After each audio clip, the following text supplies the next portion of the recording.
ইমাম ফখরুদ্দিন রাজি রহমাতুল্লাহ আলাইহি তৎকালীন যুগশ্রেষ্ঠ জগৎ বিখ্যাত আলেম ছিলেন। উনি স্বপ্নে দেখেছিলেন ইমাম সানজালি রহমাতুল্লাহ আলাইহি। আল্লাহ তাকে দেখাইছিলেন, তুমি যদি মুক্তি পেতে চাও, ইমান নিয়ে কবরে যেতে চাও, ইমাম সানজালি রহমাতুল্লাহর কাছে বায়াত গ্রহণ করো।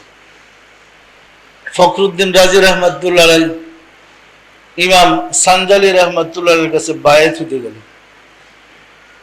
ইমাম সানজালি রহমাতুল্লাহ আলাইহি জানতে ছিলেন, তুমি কে? বলেন, আমি রাজি। কোন রাজি? ফখরুদ্দিন রাজি। জি হুজুর। ওরে বাবারে, এত বড় আলেম আপনি, আমি আপনার মুরিদ করতে পারবো? আমার পক্ষে আপনার মুরিদ করা সম্ভব না। হুজুর, আমি স্বপ্ন দেখে আসছি, দয়া করে আমাকে মুরিদ। বললেন, একটা বোতলের ভিতরে যদি পানি থাকে মধু ঢুকানো যায় না। আপনার ভিতরে শরীরের ভরপুর, আমি ওইখানে আল্লাহর প্রেম ঢুকাতে পারবো না। আমার পক্ষে আপনাকে মুরিদ করা সম্ভব না। খালি বান্ডুলা দেখলে আমি দিব কি? এই কারণে মুর্শিদের দরবারে খালি হয়ে যেতে হয়। বড় থাকলে দিবে কি? পরিষ্কার না? পরিষ্কার না? আর এই বাস্তবতার জন্য কাবা করে যখন মানুষ হজ করতে যায়, মুর্দার সাইজা, খালি সাইজা, এক টুকরা সাদা কাপড় গায়ে দেয়, আর এক টুকরা সাদা কাপড় পইরা, খালি মাথায় খালি পায়ে তোয়াফ ফিরায় বলে লাব্বাইক আল্লাহুম্মা লাব্বাইক। খালি না হইলে আল্লাহ তারে দিবে কি? পরিষ্কার না? পরিষ্কার নয়? এই কথা বলার পরে উনি মনে কষ্ট পাইলেন। কষ্ট পাওয়ার পরে উনি চিন্তা করলেন, হুজুরে বললেন, ঠিক আছে, আপনি যখন এত অনুরোধ করতেছেন বায়াত হবেন, 1 বছর কাল আপনাকে জঙ্গলে থাকতে হবে। প্রথমে শর্ত লাগাই দিচ্ছে, বড় হুজুরে দেখেন পাঠাইলো জঙ্গলে, 1 বছর কাল জঙ্গলে থাকবেন, কিন্তু সাথে কোনো কিতাব লয়ে যেতে পারবেন না। তো উনি ভাবলেন, ঠিক আছে, 1 বছর আল্লাহ আল্লাহ করে কাটিয়ে দেবো কোনো মতো। যাওয়ার সময় রিমের রিম কাগজ নিয়ে গেছে, কিতাবে না নেওয়া দিছে, সাদা কাগজ নিতে তার বাধা নাই। উনি হাফেজে কোরআন ছিলেন। ওইখানে জঙ্গলে গিয়ে নিজে মুখস্থ কোরআনের তাফসীর লেখা শুরু করছে। শুধু আলহামদু সূরা থেকে 450 মাসলা বের করছে। কেমন ক্লাসের পণ্ডিত মনে করি! ওই জঙ্গলে রাত্র দিন সময় কাটাইছে শুধু কিতাব লিখছে।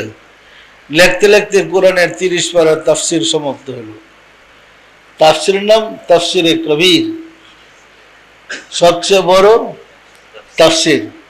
এটা কিন্তু জঙ্গল থেকে লেখছে, কোনো বাড়িতে অন্য কোনো কিতাবের সাহায্য নেই। মস্ত আসার সময় কিতাবের বোঝাটা সাথে নেই, বাড়ি না গিয়া হুজুরের দরবারে গিয়ে হাজির হলেন। কিন্তু যিনি তাকে নির্বাসিত করলেন, তিনি তো তার দিকে একটা চোখ লাগাই রাখছেন। কি, আমি তার জঙ্গলে পাঠালাম, কি করে দেখি।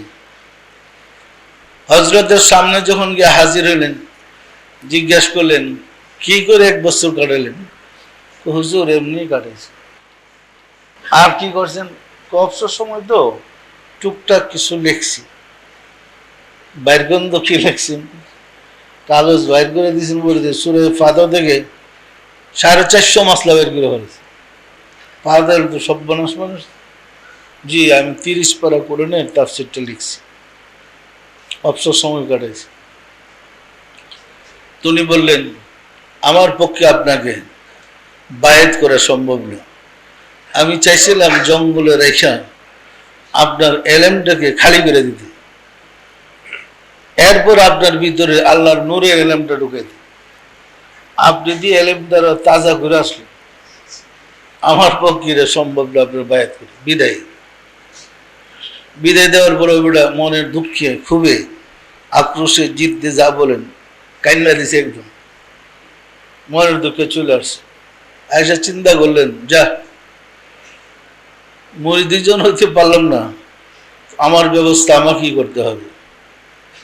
হে কিন্তু যুগের একজন ইমাম। কি, তো উনি জানতেন কোরআন হাদিস মন্থন করে মৃত্যুর সময় শয়তান মানুষকে বেঈমান করার জন্য আব্বা আম্মার সুরুদ্দিরা বিভিন্ন প্রশ্ন করে আল্লাহর একত্ববাদ থেকে দূরে সরে দিবে। তখন তিনি কোরআন থেকে 1000 মাসলা বাইর করলেন, 1000 দলিল বাইর করলেন আল্লাহ যে এক। 1000 দলিল বাইর করে সব রেডি রাখছেন, মৃত্যুর সময় আমি আমার এই দলিল দেওয়া শয়তানের সাথে মোকাবেলা করব। আমার কথা কি বুঝতে অসুবিধা হচ্ছে? আস্তে আস্তে তার সময় ঘনিয়ে আসলো। ওই 2 সাইড 10 জন হুজুরের পিছনে লেখক থাকতেনি। ইমাম তো যা বলে এটাই তার সম্প্রদায়ের জন্য দলিল। ওই কাতে ভাইরা সবসময় তার পাশে থাকতো। একদিন অসুস্থ হয়ে বললেন, আস্তে আস্তে নিস্তেজ হয়ে যেতেছে, সারা দেশে সারা করে গেল, হুজুরের শেষ সময় এসে গেছে, উনি বোধহয় আর বাঁচবেন না। দেখতে দেখতে হুজুর অজ্ঞান হয়ে গেলেন। অজ্ঞান হওয়ার পরে উনি দেখতেছে, উনি তখন অজ্ঞান, উনি দেখতেছে মালাকুল মউত তার রূহ নিতে যখন আসছে, ইবলিস তার সাথে বাহের শুরু করছে। ওই কিতামাদার শুরুতে ইবলিস বললেন, হুজুর ইমাম সাহেব বলেন তো আল্লাহ তার দলিল দেন। উনি বললেন, আমি শত শত দলিল দিব আমার আল্লাহ। জাহের দিকে তো জ্ঞান লোপ পেয়ে গেছে, রুহু তো মরে নাই। মালাকুল মউত তো রুহ নিতে আসবে, সাওয়াল জবাব শুরু হয়েছে। এমন মানুষ নেই মৃত্যুর সময় আজরাইলকে দেখে না, সবাই দেখে, কিন্তু আমরা বসা যারা আমরা কি দেখি? তো ওই চক্ষু খুলছে পরে উনি দেখতেছে ইবলিসকে, আশা বলতেছে, হুজুর বলেন আল্লাহ একের দলিল দেন, না স্বীকার করেন আল্লাহ একাধিক।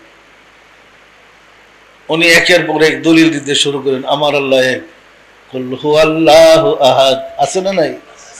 এরকম কোরআন থেকে দলিল দিতে শুরু করলো। তো মারদুদ শয়তান হে তো সাধারণ নয়, ফেরেশতাদের শিক্ষক ছিল। নাহনু আকরাবু ইলাইহি মিন হাবলিল ওয়ারিদ, নাহনু বহু বচন, আমরা তোমাদের শাহরুখের চেয়ে নিকট। এই যে আল্লাহ একাধিক, আমরা এক বছর না বহু বচন? ওই রকম আমরা শব্দটা ব্যবহার করে কোরআন আল্লাহ যত জায়গায় বলছে, ইবলিস শয়তান সেই দলিল দিয়ে দিয়ে তার দলিলগুলা খণ্ডন করে বলেছে। উনি সর্বশেষ 1000 দলিল দিয়া একবার আর একটা দলিল দিতে পারে আর নাই, তো পুঁজি যা ছিল শেষ। এখন মারদুদ শয়তান বলে, এখন বলেন আমার আল্লাহ একাধিক, না হয় দলিল দেন, হয়তো বলেন আমার আল্লাহ একের বেশি, না হয় দলিল দেন আল্লাহ একের। ইমাম সাহেব কিন্তু মানে একদম চরম সংকটে পড়ে গেছে। সারা জীবন সাধনা, সারা জীবনের কর্ম দন সব শেষ। এমন সময় হযরত ইমাম সান্দালি রাহমাতুল্লাহ আলাইহি, যে উলি আল্লাহর কাছে উনি বায়াত হতে গেছিলেন, উনি 4500 মাইল দূরে আসরের নামাজের উজু করতেছিলেন।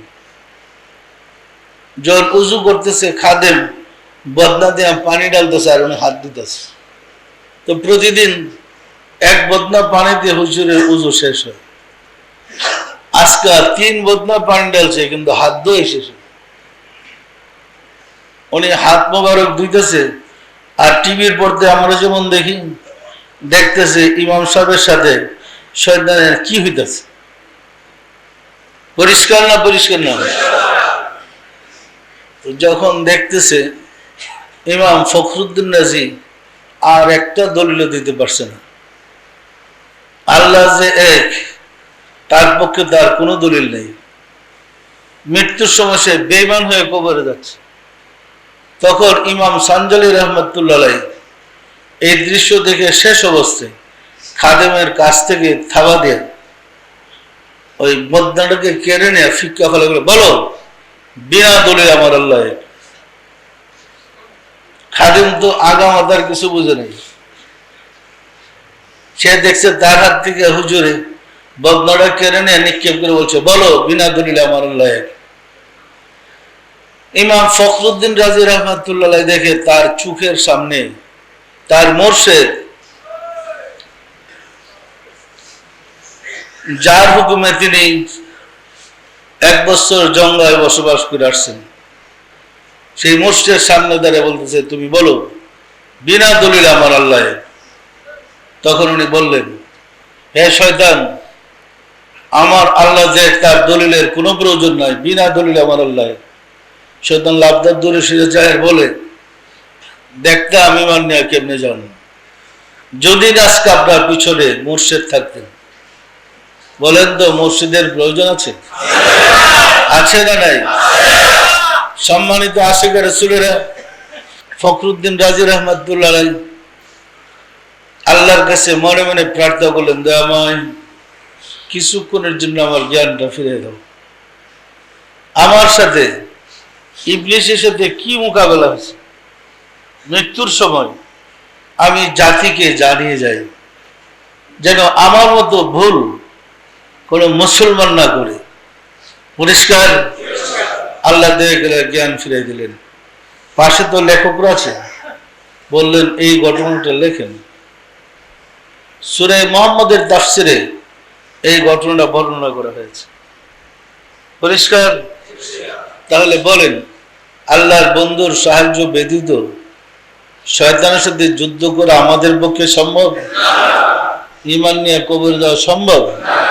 সুতরাং ঈমান নিয়ে কবরে যেতে হলে আল্লাহর ওলি বন্ধুদের সান্নিধ্য লাভ করতে হবে।